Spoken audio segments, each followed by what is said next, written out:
Baik, selamat sore Bapak Ibu, salam sejahtera untuk kita semuanya. Kita akan mulai Selamat. kegiatan in-house training kita dalam kelompok yang kedua. Dan hari ini kita akan mempresentasikan materi yang akan kita jelaskan kepada setiap kita peserta di kelompok B. Kesempatan yang pertama, kami persilakan kepada Pak Fatur untuk mempresentasikan materi yang akan dijelaskan pada sore hari ini. Silakan Pak Fatur. Baik, terima kasih. Assalamualaikum warahmatullahi wabarakatuh. Waalaikumsalam warahmatullahi wabarakatuh. Salam sejahtera untuk kita semuanya. Selamat sore.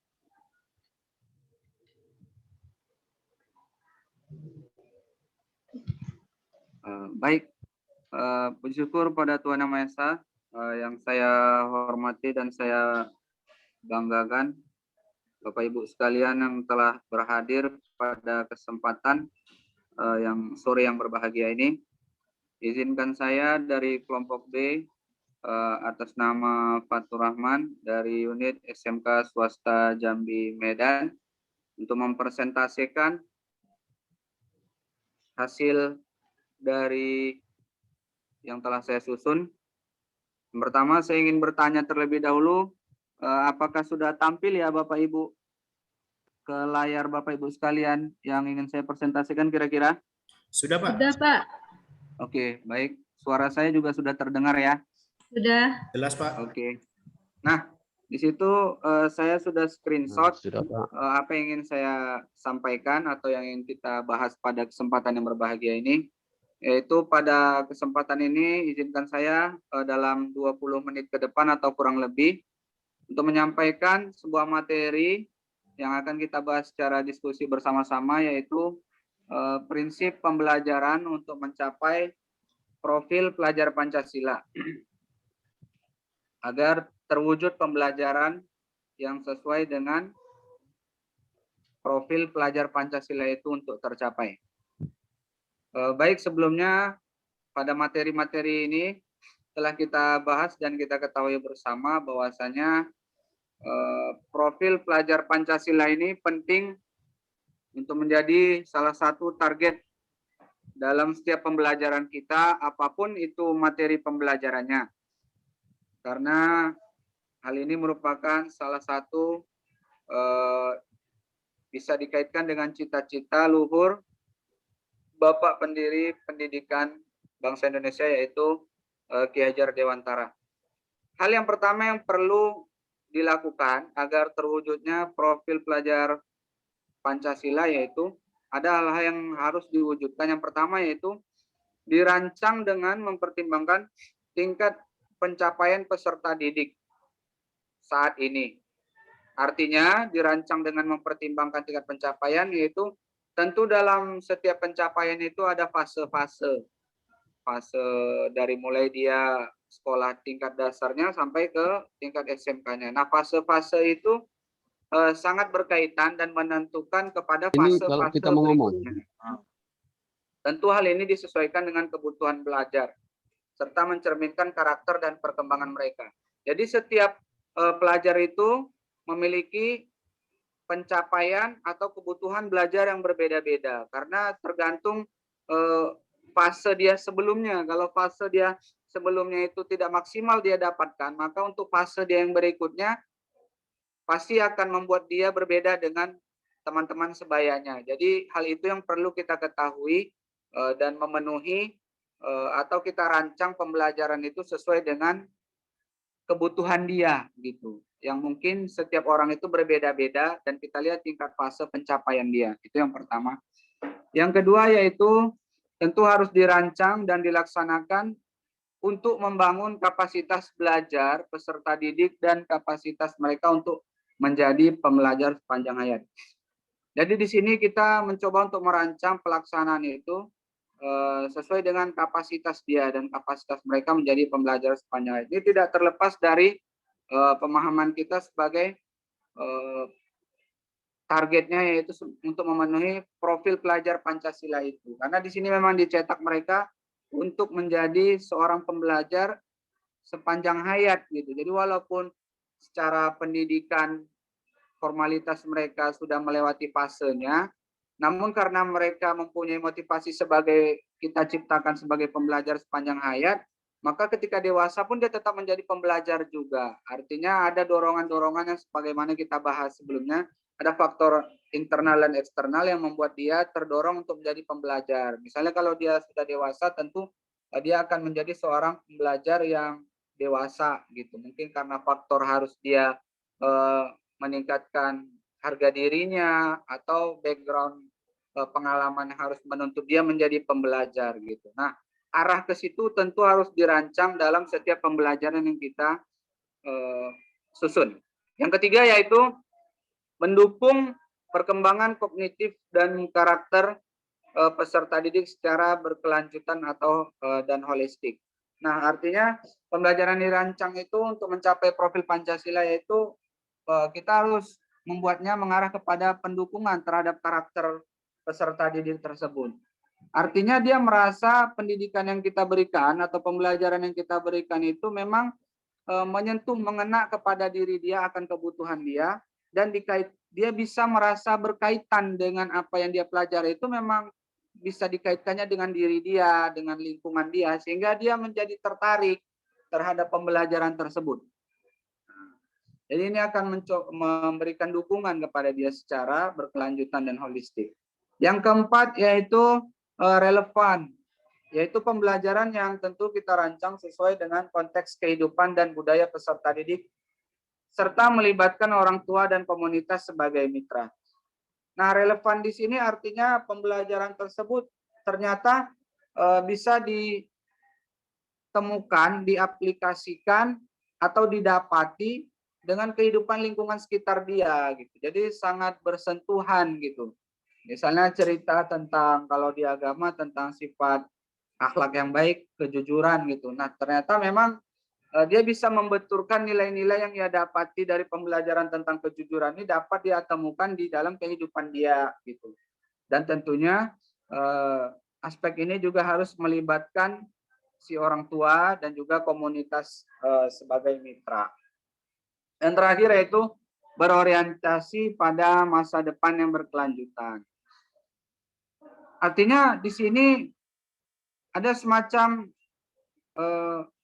terlihat visi gitu. Kedepannya ini akan berkelanjutan dan memang sesuatu yang akan dia pakai dan dia butuhkan untuk di masa depan dia. Jadi 5 langkah inilah yang harus perlu kita perhatikan dalam mencapai profil pelajar Pancasila. Masing satu dengan yang lainnya saling berkaitan dan dukung-mendukung untuk mana terakhirnya nanti akan tercapailah sebagaimana keinginan kita prinsip pembelajaran yang sesuai dengan profil pelajar Pancasila. Mungkin ini saja yang dapat saya sampaikan. Lebih dan kurang saya mohon dimaafkan. Apabila ada yang ingin kita diskusikan, boleh saya persilakan kepada Bapak Ibu sekalian menanggapi atau melakukan sedikit kritik dan saran yang membangun. Saya persilakan kepada Bapak Ibu. Terima kasih.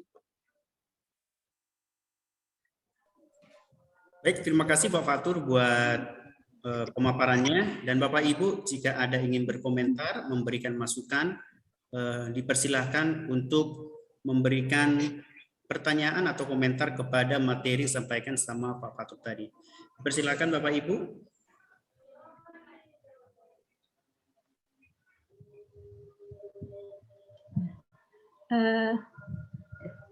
Baiklah, ada sedikit pertanyaan dari saya. Tadi Bapak ada menyebutkan cara orang tua. Maksudnya pertanyaan saya adalah bagaimana orang tua mendukung prinsip yang sesuai dengan profil pelajar Pancasila. Oke. Oke, terima kasih. Ya. Terima kasih Ibu atas pertanyaannya, yaitu tadi bagaimana orang tua memberikan dukungan agar terciptanya profil pelajar Pancasila bagi si anak. Itu masuk kepada langkah yang nomor 4 yaitu relevan, yaitu pembelajaran yang dirancang sesuai konteks kehidupan dan budaya peserta didik serta melibatkan orang tua. Keterlibatan orang tua di sini sangat penting ya, karena memang lebih banyak waktu mereka bersama orang tua. Selain itu, apalagi pembelajaran di era pandemi ini tentu hampirlah sangat sedikit mereka bertatap muka bersama kita para gurunya. Nah, untuk dukungan dari orang tua atas keterlibatan mereka guna terwujudnya profil pelajar Pancasila, yaitu ini tidak terlepas dikaitkan dukungannya kepada 5 langkah ini tadi. Yaitu yang pertama yaitu tapi versinya orang tua sendiri-sendiri gitu. Tentu sebelum mereka memberikan dukungan, mereka kan kadang nggak tahu bagaimana cara memberikan dukungannya. Tentu ada dulu komunikasi terlebih dahulu yang dibangun oleh guru atau pihak sekolah kepada orang tua siswa. Di mana dalam hal ini kalau orang tua itu dilibatkan dalam fungsi pengawasan, ya, pengawasan. Karena di situ mereka tidak bisa memberikan perancangan apa yang harus dibuat, tapi mereka itu bisa melakukan pengawasan dalam hal mendukung perkembangannya gitu. Nah, inilah yang saya maksudkan dalam hal mereka orang tua memberikan dukungan ketika mereka melakukan bersama anaknya adalah fungsi pengawasan. Jadi setiap perkembangan mereka itu boleh dilaporkan kepada dewan gurunya, baik kemajuannya, dan selain itu pengawasan. Dan yang kedua tentunya adalah dukungan yang diberikan orang tua adalah dukungan tidak terlepas dari dukungan sarana dan prasarana juga, karena bagaimanapun anak-anak itu butuh fasilitas. Nah, tentunya selain sekolah menyediakan fasilitas pembelajaran, harus ada juga yang disediakan dari keluarga atau orang tuanya. Misalnya tentu sekolah tidak menyediakan Android gitu. Nah, barangkali mungkin dukungan-dukungan seperti itu. Mungkin itu saja yang dapat saya sampaikan. Kalau ada yang ingin ditanggapi atau ditambahkan, silakan. Kalau ada yang salah mohon dimaafkan. Terima kasih, Bu. Ya baik Pak, terima kasih banyak atas jawabannya yang sudah cukup memuaskan. Baik, terima kasih Bu buat pertanyaannya, dan terima kasih juga buat Fatur untuk pemaparannya tentang bagaimana kita memahami konsep pendidikan Pancasila untuk boleh kita terapkan dalam kehidupan kita dan pembelajaran yang akan kita kerjakan. Baik, selanjutnya kita juga akan menaikkan pemaparan sampaikan Ibu Rahmati untuk menjelaskan materi yang akan dijelaskan. Waktu tempat saya persilakan. Silakan Ibu.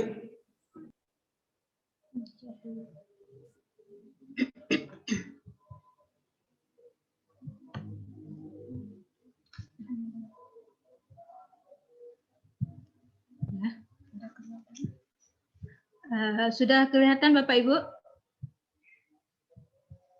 Sudah Bu, sudah. Sudah Bu. Ya. Assalamualaikum warahmatullahi wabarakatuh. Waalaikumsalam. Salam sejahtera untuk kita semua.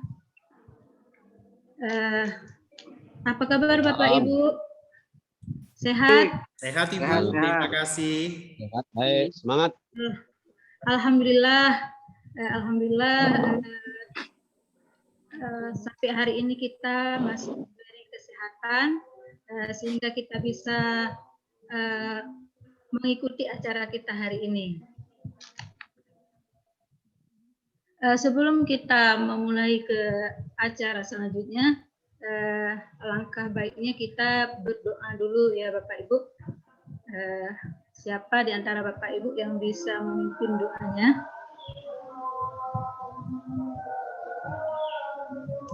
Silakan Pak Fatur untuk memimpin doa hari ini.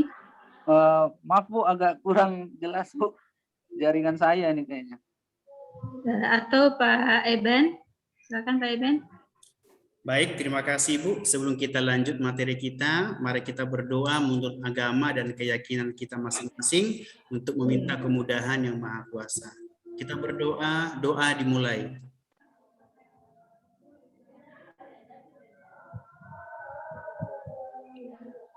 Selesai. Terima Ya, kasih, Bu. Silakan dilanjut. terima kasih Pak Eben yang telah membacakan juga. Baiklah, langsung aja kita ke materi selanjutnya ya Bapak, Ibu. Sebelum kita memulai ke materi yang utama, yang berjudul kurikulum operasional sekolah, ya, yang akan kita bahas hari ini. Sebelumnya kita melihat dulu bagaimana kurikulum operasional yang ada di sekolah Bapak Ibu. Jadi ada yang bisa memberikan pendapat, silakan Bapak Ibu. Kita berbagi dulu sebelum kita melihat ke materi yang kita bahas hari ini. Bagaimana kurikulum, bagaimana satuan kurikulum operasional yang ada di sekolah Bapak Ibu? Baik, Ibu, saya akan mencoba menjawab. Kurikulum yang ada di sekolah kita itu tentunya dari pemerintah, namun juga disesuaikan, diintegrasikan dengan visi misi di sekolah kami guna mencapai siswa-siswi yang unggul dan terampil dalam hal media teknologi. Seperti itu, Ibu. Iya, terima kasih banyak Pak Eben. Ya, udah untuk mempersingkat waktu, langsung aja kita ke materi pokok ya Bapak Ibu.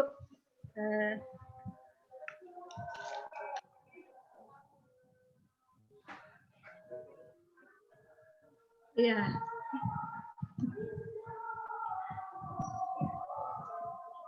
Iya, udah nampak Bapak Ibu di layar? Sudah, Bu. Bu. Iya. Sudah.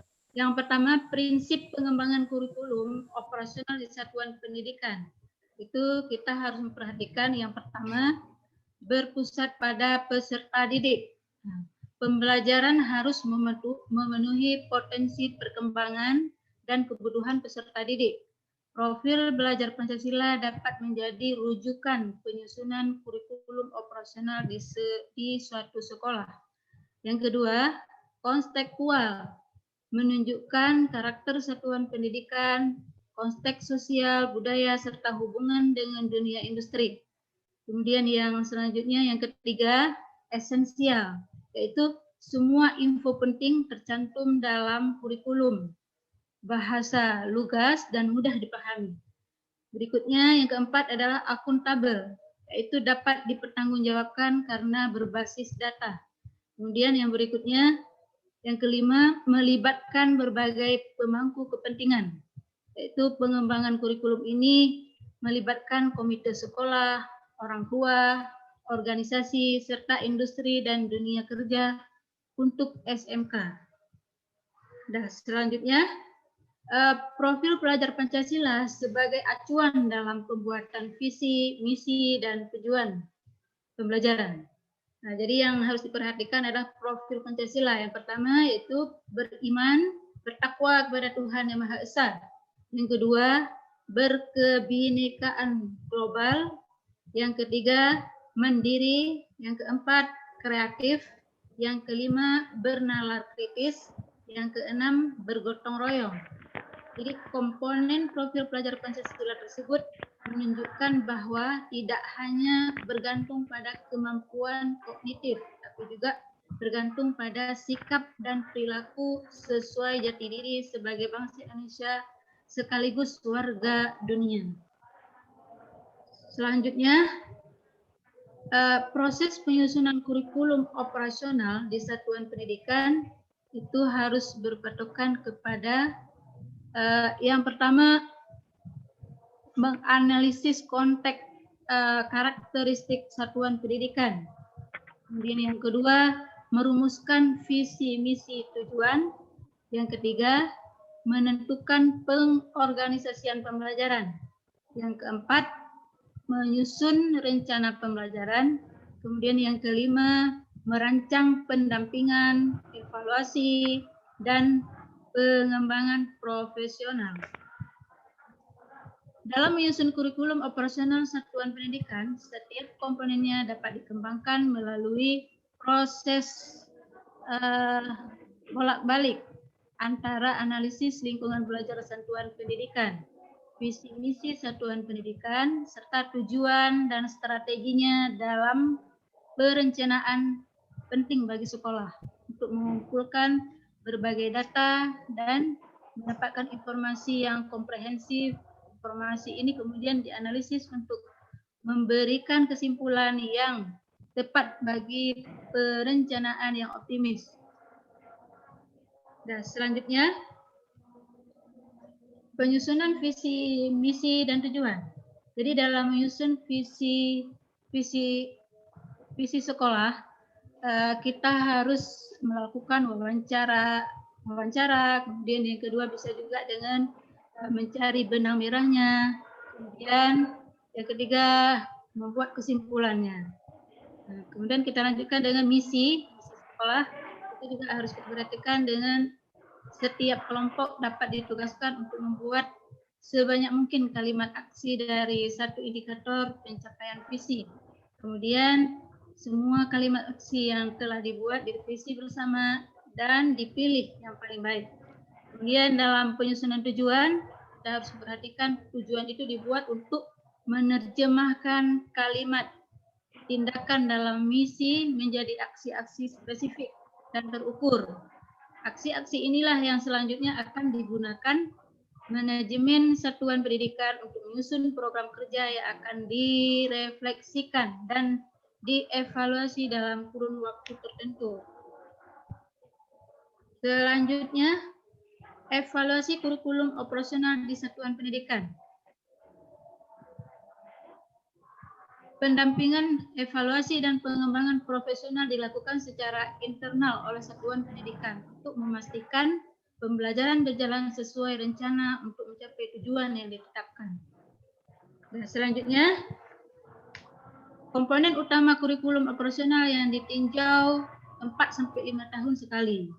Yang pertama, karakteristik satuan pendidikan, visi, misi, dan tujuan.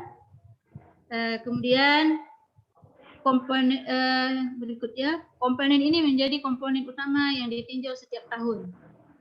Pengorganisasian pembelajaran, rencana pembelajaran, pendampingan, evaluasi, dan pengembangan profesional, dan yang terakhir lampiran. Demikianlah materi kita hari ini. Ini tentang operasional kurikulum di sekolah. Mungkin insya Allah besok kita akan berjumpa kembali dengan materi yang berbeda. Untuk hari ini kita cukupkan di sini. Oh iya ya, sebelum saya menutup acara ini, saya kembalikan ke Bapak Eben untuk sesi berikutnya. Baik, terima kasih Bu Rahmati. Namun sebelumnya, mana tahu ada di antara Bapak Ibu yang mau mempertanyakan atau juga memberi masukan kepada Bu Rahmati, dipersilakan. Adakah Pak Fatur atau Pak Bambang? Ya, saya ingin mencoba sedikit bertanya mengenai ini. Ada istilah yang muncul yaitu Bu tentang pendampingan. Nah, mengenai pendampingan ini bagaimana kira-kira yang sepengetahuan Ibu dalam materi ini, apa yang dimaksud atau bagaimana sih nanti proses pendampingan ini dapat berjalan dan terjadi gitu kira-kira. Karena ada istilah pendampingan tadi kan. Mungkin itu yang ingin saya tanyakan. Terima kasih. Baiklah, terima kasih kepada Pak Bambang yang Pak Fatur ya. Terima kasih kita ucapkan kepada Pak Fatur. Nah, baiklah, saya akan mencoba menjawab. Bentuk pendampingannya, bentuk pendampingan, evaluasi, dan pengembangan profesional yang dilakukan untuk peningkatan kualitas pembelajaran secara berkelanjutan di satuan pendidikan. Pelaksanaan ini dilakukan oleh para pemimpin satuan pendidikan secara internal dan tahap sesuai dengan kemampuan satuan pendidikan. Demikian Pak Fatur. Oke, terima kasih Bu. Ya. Nah, cukup. Bisa satu lagi saya tanya ini. Lebih dan kurang saya Halo. mohon maaf berhubung waktunya sudah habis ya Bapak Ibu. Lain Halo. kesempatan nanti kita bisa Bisa saya tanya ini. berjumpa kembali mungkin besok ya, bisa Ibu Bapak Ibu tanyakan. Demikianlah hasil materi kita hari ini. Terima kasih banyak. Assalamualaikum warahmatullahi wabarakatuh. Baik, terima kasih Ibu. Baiklah, saya akan coba. Baik, adapun materi yang ingin saya paparkan pada kesempatan yang berbahagia ini yaitu mengenai prinsip pembelajaran untuk mencapai profil pelajar Pancasila. Yang perlu terwujud dalam pembelajaran yaitu yang pertama yaitu dalam mewujudkan proses atau prinsip pembelajaran dalam profil pelajar Pancasila. Yang pertama yaitu satu, dirancang dengan mempertimbangkan tingkat pencapaian peserta didik saat ini sesuai kebutuhan belajarnya serta tercermin dari karakter mereka.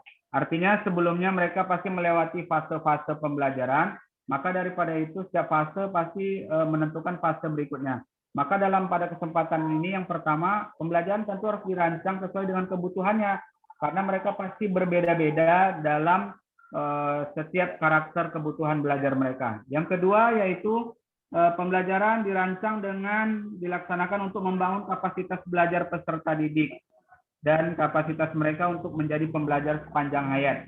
Nah, di sini nanti kita masukkan mungkin motivasi kita agar mereka terus menjadi pembelajar sepanjang hayat. Dan yang ketiga yaitu mendukung perkembangan kognitif serta karakter peserta didik secara holistik dan berkelanjutan. Artinya di sini kita tidak boleh menghambat segala perkembangan mereka, kita harus mendukung karakter dan kemajuan mereka.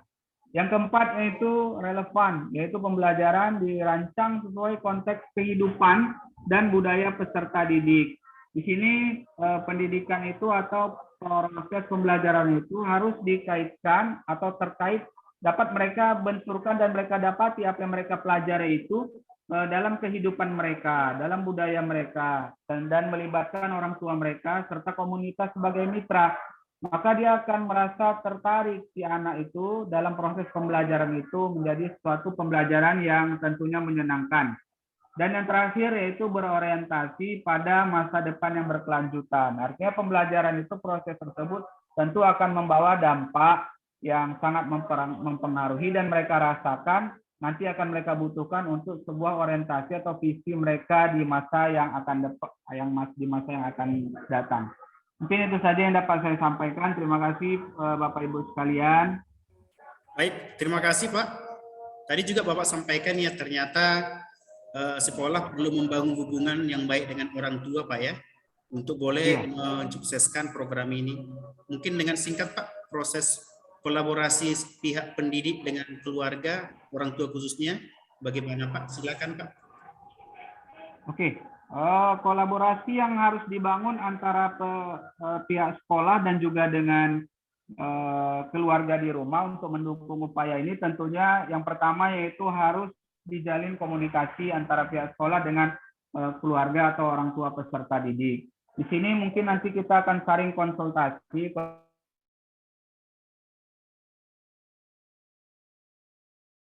sekaligus kita akan membangun mitra dengan si orang tua tersebut untuk mendukung daripada pembelajaran si anak, sehingga nanti orang tua dapat mempersiapkan segalanya. Diantaranya yang pertama, yang paling utama yaitu mereka bisa menjadikan diri mereka sebagai fungsi pengawasan terhadap perkembangan si anak, karena tentunya interaksi pada masa pandemi ini pihak sekolah kepada anak sangat kurang, jadi perlu pengawasan orang tua yang dilaporkan secara berkala kepada pihak sekolah yang pertama.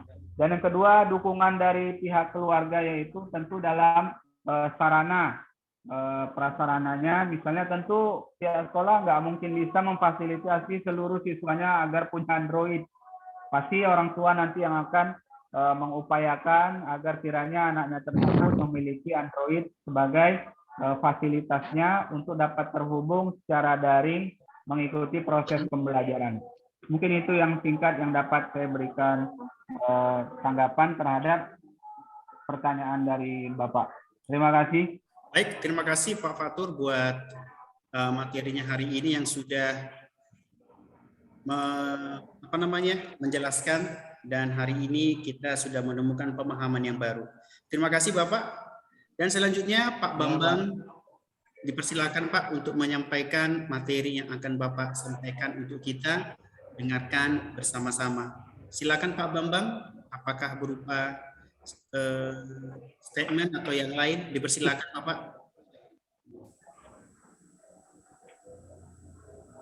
Saya nanggapi aja lah dulu ya. Presentasi belum ada persiapan ini.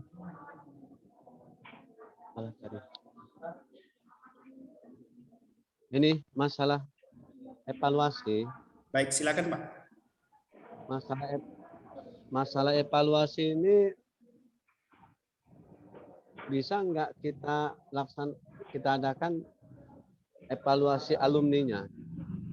Karena SMK ini katanya lebih banyak memproduksi siswa yang nganggur. Jadi dengan adanya evaluasi ini perlu bagaimana supaya alumni SMK ini tamat, jangan sampai nganggur lagi. Nah, terima kasih. Ini kemana ini ya? Baik, untuk mengisi sesinya Pak Bambang, saya minta Pak Fatur, Bu Rahma, dan saya sendiri untuk kita memberikan jawaban ya Bapak Ibu. Mungkin Pak Fatur boleh, silakan Bapak.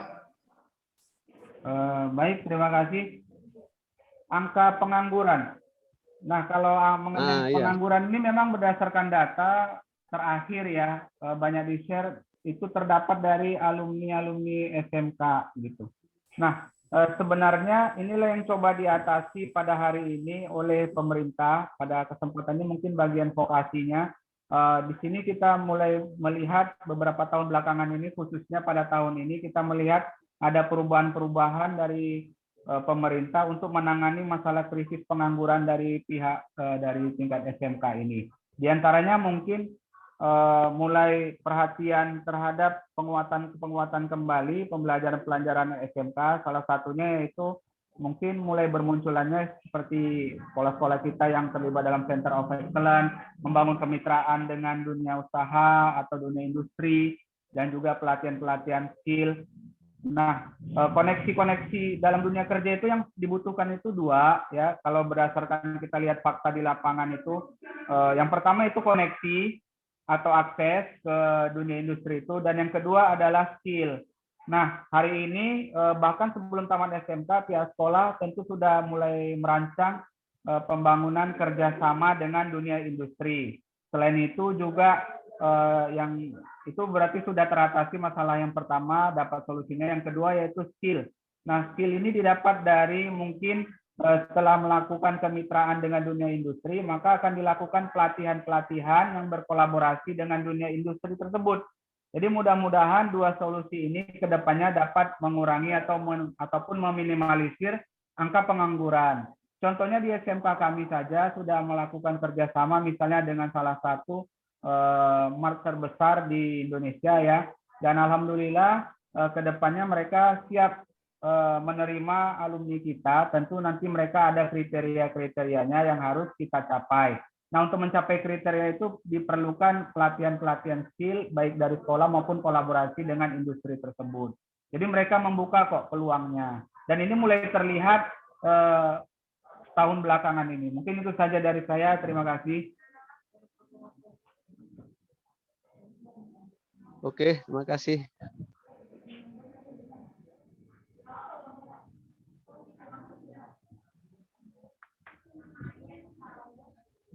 Saya kembalikan ke Pak Bambang atau Pak Eben.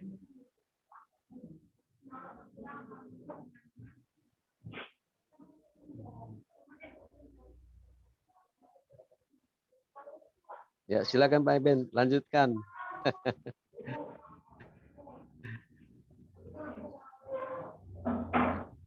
Dari Ibu Ramawati, silakan Bu.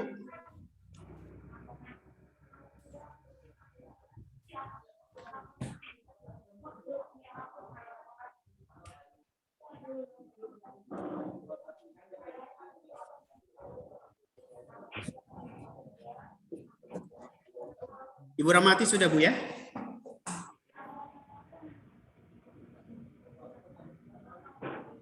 Ya, setuju Pak. Lanjut aja Pak. Baik, Bu. Sama Terima kasih. dengan yang di Baik, Bu, terima kasih. Biasa di teknologi ini saya lihat tiba-tiba tadi lowbat. Saya takut kinerja kita gagal, jadi saya cari-cari charger. Ya. Baik. Bapak Ibu, terima kasih. Apa yang disampaikan sama Pak Pamang tadi, memang itu hasil data, tidak bisa kita pungkiri. Yang seperti disebutkan, kita penyumbang pengangguran. Tapi saya percaya sekolah-sekolah SMK COE juga sudah banyak yang meluluskan para siswa-siswinya yang sudah bekerja di IDUKA, bahkan juga di tempat-tempat yang sebenarnya membanggakan alumni SMK. Kita berdoa dengan program ini akan semakin banyak yang terserap dalam dunia kerja sehingga membuat data tadi berkurang sehingga kedepannya memang siswa-siswi SMK itu adalah orang-orang yang sudah bisa berkarya sesuai dengan bidang masing-masing. Nah, untuk itu Bapak Ibu saya juga akan coba sharing untuk kita bahas bersama-sama. Bapak Ibu, tentunya untuk menyikapi apa yang disampaikan Pak Bambang tadi, kita harus benar-benar mempersiapkan bahan ajar yang sangat siap untuk dipakai sehingga kita benar-benar tampil menjadi pendidik-pendidik yang menerapkan kurikulum Merdeka Belajar. Di dalam materi yang saya sampaikan pada hari ini sebenarnya saya akan membahas tentang persiapannya, namun kita akan melihat dulu tentang konsep modul belajar yang disediakan oleh kurikulum Merdeka. Bapak Ibu, modulnya kelihatan ya. Nah, seperti yang kita pahami, modul ajar adalah sejumlah alat atau sarana media, metode petunjuk atau pedoman dirancang secara sistematis dan tentunya menarik. Dan modul belajar ini merupakan implementasi dari alur tujuan pembelajaran dikembangkan guna mencapai tujuan pembelajaran tentunya dengan warna adanya profil Pancasila sebagai sasaran yang jelas untuk kita pahami bersama-sama. Tentunya ada fase, ada tahapan yang dapat melihat progres perkembangan peserta didik dan mempertimbangkan apa yang akan dipelajari dengan tujuan dan berbasis perkembangan jangka panjang. Seperti kita pahami Bapak Ibu, inilah hasil diagnosa yang harus kita benar-benar pahami sehingga guru benar-benar memahami konsep belajar, mengenal modul ajar sehingga proses pembelajaran lebih menarik tentunya. Nah, dalam komponen Bapak Ibu, komponen modul ajar saya sudah sama kita lihat ada 3 hal yang paling utama. Yang pertama ada informasi umum, kompetensi inti dan lampiran-lampiran. Dan informasi umum ini berbicara tentang identitas sekolah. Tentunya dalamnya sudah ada profil pelajar Pancasila, seperti yang dibahas tadi ada dukungan sarana prasarana dan target peserta didik. Dan tentunya ini desain dalam modul pembelajaran. Kemudian ada kompetensi inti di mana dalamnya ada tujuan pembelajaran, tentunya pemahaman bermakna, adanya pertanyaan pemantik, persiapan pembelajaran, kegiatan pembelajaran, dan asesmen, pengayaan dan remedial, refleksi peserta didik dan guru, dan adanya lampiran kerja peserta didik, bahan bacaan guru peserta didik, glosarium, dan daftar pustaka. Ini sebelumnya sudah kita bahas bersama-sama, namun hari ini hanya sebagai pengantar saja, sebagai bahan mengingat kembali apa yang pernah kita diskusikan sebelumnya. Nah, hari ini juga saya akan berbagi sedikit tentang prinsip dan prosedur penyusunan modul belajar. Baik Bapak Ibu, saya berharap sudah kelihatan juga. Nah, hari ini kita akan lihat Bapak Ibu prinsip penyusunannya. Nah, kita akan perhatikan bersama-sama. Baik, di dalam prinsipnya pendekatan pengembangan modul ajar ini melalui tahap perkembangan dengan memperhitungkan beberapa hal. Yang pertama, pendekatan melalui memperhatikan karakteristik kompetensi dan minat peserta didik di setiap fase. Seperti yang kita pahami sebelumnya, ada beberapa fase yang harus diperhatikan oleh para pendidik. Kemudian kita juga harus memperhatikan perbedaan tingkat pemahaman, variasi atau gap antar kompetensi yang bisa terjadi dalam setiap fasenya. Melihat dari sudut pandang pelajar bahwa setiap peserta didik itu unik, bahwa belajar harus berimbang antara intelektual, sosial, personal, dan semua hal tersebut adalah penting dan saling berhubungan. Tingkat kematangan setiap peserta didik tergantung dari tahap perkembangan yang dilalui oleh seorang peserta didik dan merupakan dampak dari pengalaman sebelumnya. Nah, kalau kita rangkum Bapak Ibu, ini merupakan hasil diagnosa, pengamatan, asesmen awal dari guru-guru, sehingga ketika mereka membuat satu modul, mereka kenal betul peserta didik yang akan mereka latih, peserta didik yang akan mereka ajar, peserta didik yang akan mereka bawa untuk memiliki pemahaman yang baru. Sehingga seorang guru di sini harus menghambakan diri untuk benar-benar mengerti kondisi peserta didiknya, sehingga mencari cara metode pengajaran yang benar-benar kontekstual dan menyenangkan tentunya. Jadi bukan maunya si guru, tapi kita melihat apa maunya si peserta didik, dan ketika kita sudah mengenal betul, maka kita akan masukkan pembelajaran kita, dan saya berharap itu akan diterima dengan baik.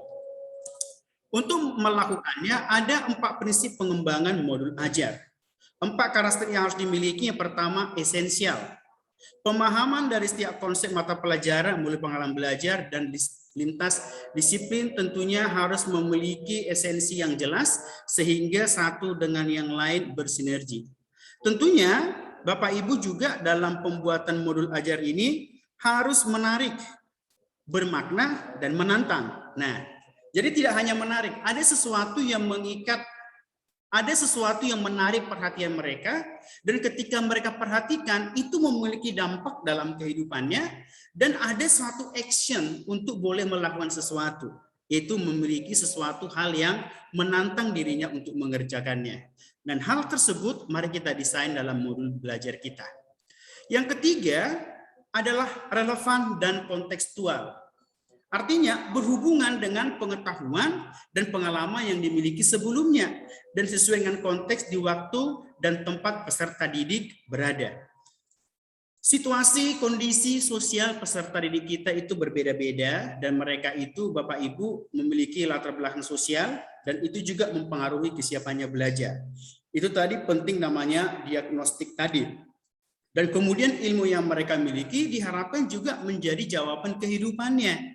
Bukan hanya untuk membuat dia paham hari itu, namun juga memiliki nilai lebih untuk hari hidupnya di hari esok.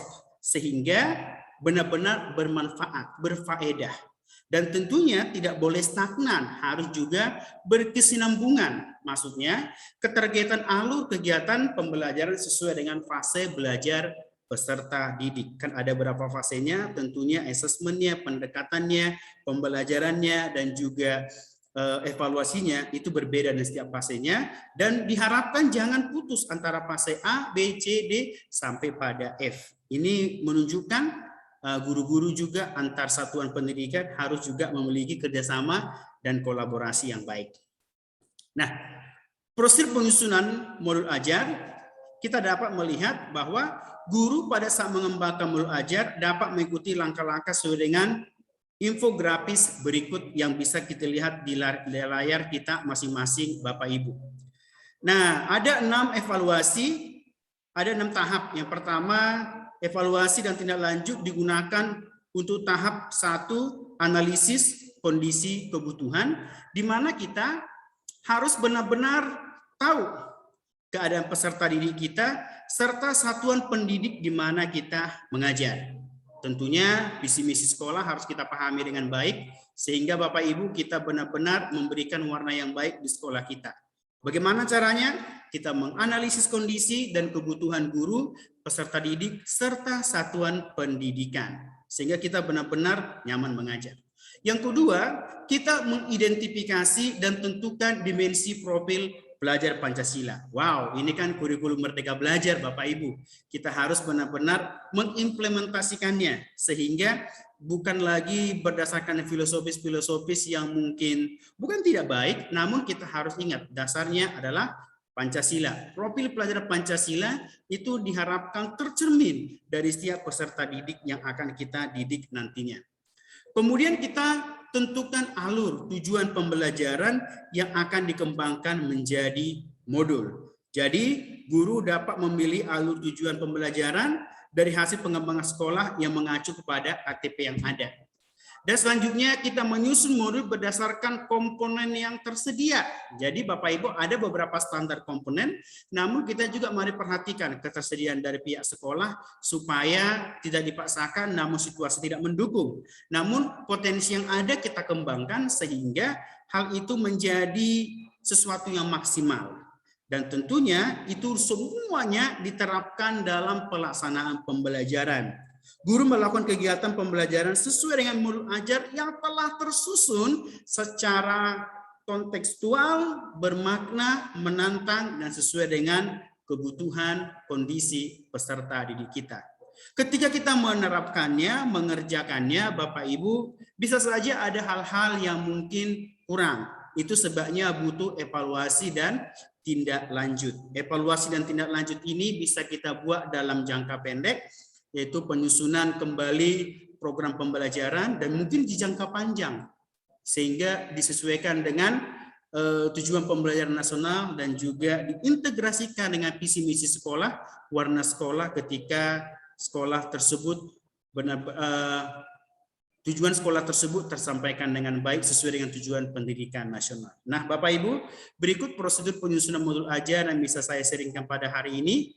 Semoga bermanfaat dan kita terus belajar bersama. Dan saya berharap dan berdoa kita menjadi tampil hamba bagi pendidik, memberi yang terbaik bagi pendidik untuk mereka siap menjadi pemimpin harapan bangsa, sehingga alumni SMK tidak lagi ada pengangguran, namun benar-benar berkarya sesuai dengan potensi dan potensi unik mereka masing-masing. Karena setiap peserta didik, saya yakin punya potensi unik, hanya saja mari kita belajar untuk menemukannya. Terima kasih Bapak Ibu buat sharing hari ini. Jika ada hal-hal yang mau kita sharingkan bersama, saya buka untuk boleh kita menambah hasanah dan pemahaman kita.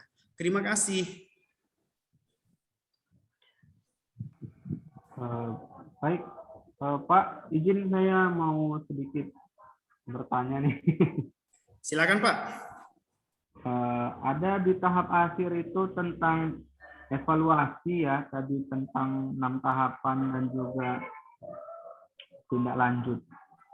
Nah, kira-kira gambarannya nanti untuk melakukan tahapan evaluasi itu untuk penerapannya itu bagaimana nanti ya Pak ya?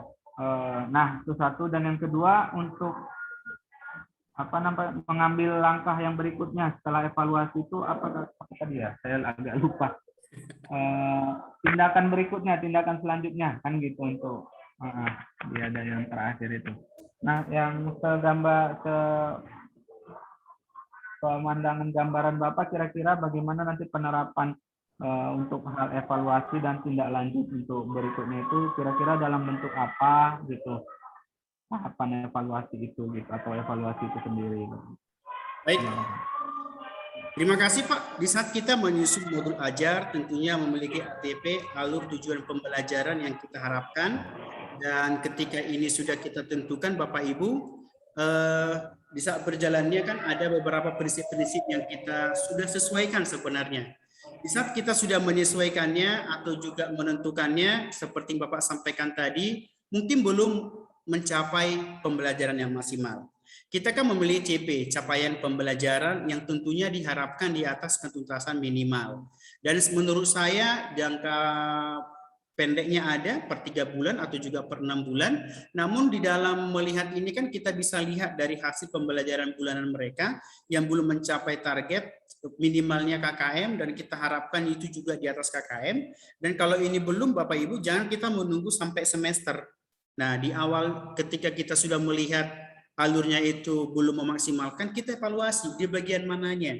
Saya yakin bukan semua, ada mungkin beberapa alur yang mungkin kita pernah harus kita perbaiki guna mencapai tujuan yang lebih maksimalnya. Tentunya guru-guru bersama dengan pengawas, khususnya wakil kepala sekolah bidang akademik atau juga kepala sekolah, tetap menjadi monitoring dalam kegiatan pembelajaran kita sehingga terjadi perbaikan. Dan tentunya seorang guru juga tidak bisa bekerja sendiri, harus bersinergi dengan guru-guru yang lain guna memperbaiki capaian pembelajaran yang lebih baik sesuai yang direncanakan. Nah, untuk mencapai ini Bapak Ibu, tentunya kita harus tetap belajar dan memperbaiki. Kalaupun sudah mencapai maksimal, dan ini juga terus harus ditanamkan sampai per 6 bulan nanti, atau juga sampai 1 tahun nanti, sehingga dari hari ke hari terjadi progres yang baik guna menciptakan anak didik yang memiliki profil Pancasila yang benar-benar memiliki juga nilai filsafat Ki Hajar Dewantara yang dimiliki oleh guru,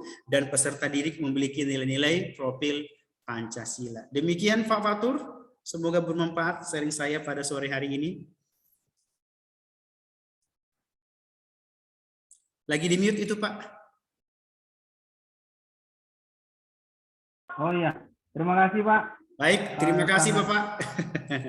Pas pemaparannya. Baik, terima kasih Bapak Ibu, dan hari ini saya minta masing-masing kita memberikan satu kalimat penutup dari kita masing-masing. Saya mulai dari Pak Fatur. Silakan Pak Fatur.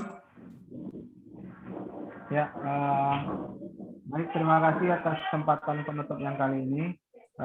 Pada intinya era digital ini bukan 4.0, ada yang bilang 5.0 ya. Kita sebagai guru harus siap untuk mengupgrade diri ya demi kebutuhan peserta didik kita, dan tentunya peserta didik kita harus mendidik mereka, membiarkan mereka berkembang.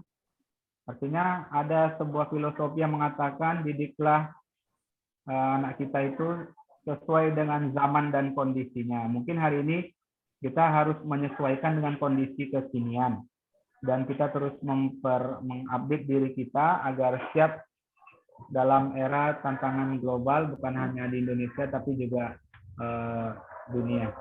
Mungkin itu saja dari saya closing statement-nya. Terima kasih. Terima kasih Bapak. Ibu Rahmati, dipersilakan Ibu.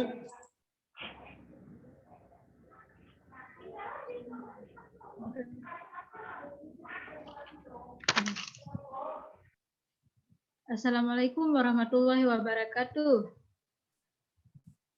Satu kalimat dari saya, sukses terus, merdeka belajar. Amin. Semoga ke depannya kita menjadi guru-guru yang kreatif, inovatif, dan saling berkolaborasi. Amin, amin. Baik, terima kasih Bu. Nah, Pak Bambang, silakan Pak Bambang sampaikan pernyataan atau closing statement, dan mohon dibuka videonya Pak. Bagi saya, bagi guru terus maju, berbenah diri, menambah kualitas kemampuan supaya bisa menyesuaikan dengan kemajuan zaman. Terima kasih Pak. Terima kasih Bapak. Baik, dari saya Bapak-Bapak sangat singkat saja. Bagi saya, kita sudah belajar.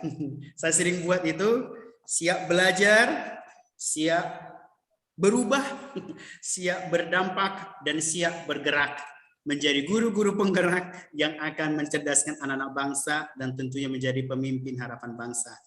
Baik, terima kasih buat pertemuan kita sore ini Bapak Ibu. Kita foto dulu sebentar ya Bapak Ibu. Buka video sebentar Pak Bambang. Baik, Bapak Ibu yang mau foto silakan. Oke. Sekali lagi Pak Bambang lagi agak mereng posisinya. 1, 2. Ya, udah bisa. Iya Pak. Sebentar ya Pak. Baik.